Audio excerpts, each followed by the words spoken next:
Ito, bago ito, no?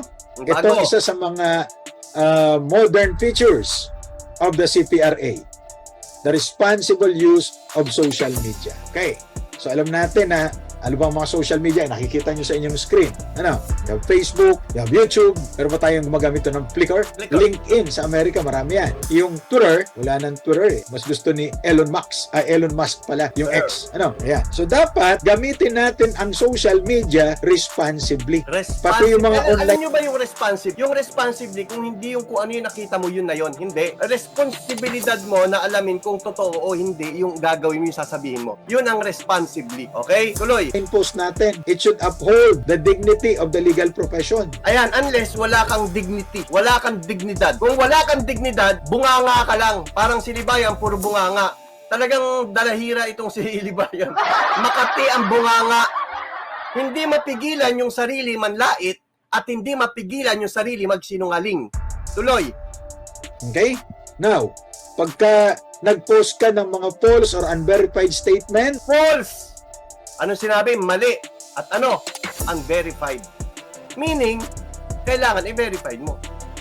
Kapag i-verify mo yan, hindi dapat isa lang ang ginagamit mong basehan. Tama ba ako? So, yung false at unverified, ano ang mangyayari doon? you can be held liable.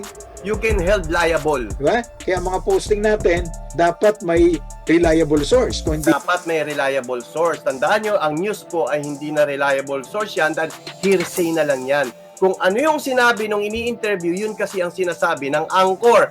Kung nagsisinungaling yung ini-interview, mali rin yung masasabi. Tulad nung nangyari dun sa babae na hinold up daw siya, nag-report na yun sa pulis eh. Nagsinungaling siya sa pulis. So ano nangyari? Mali ang report nila na hinold up yung babae. Kaya ang news po ay hindi na siya reliable source. Hearsay na siya. Okay, tuloy. kung wala tayong personal knowledge. Kung wala tayong personal knowledge, dapat mag-research tayo. Okay ba tayo ron? So, dito ngayon iikot yung usapan natin. May papakita ako sa inyo. May papakita ako sa inyo. Introduction pa lang ito. Introduction pa lang ito. Diba yan, kapit? Pakinggan natin to.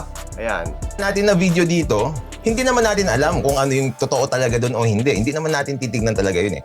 Hindi natin titignan talaga yon. Dapat sasabihin mo, aalamin natin, titignan natin kung totoo o hindi. Doon pa lang sablay ka na eh. Kasi ang sabi, kailangan verified yung information mo, yung sasabihin mo, kailangan verified yan. Lalo na yung mga chismis na kinakalat mo, Libayan. Dapat verified ang chismis na kinakalat mo. Chismoso ka kasing abogado. Yan ang expertise mo, chismis. Hindi mo na bini-verify kung totoo o hindi yung sinasabi mo. Tuloy. Pagka nag-post ka ng mga false or unverified statement, you can be held liable, di ba? Kaya mga posting natin, dapat may reliable source kung wala tayong personal knowledge. Ayan. Dapat pala, may reliable source, lalo na kung wala tayong personal knowledge.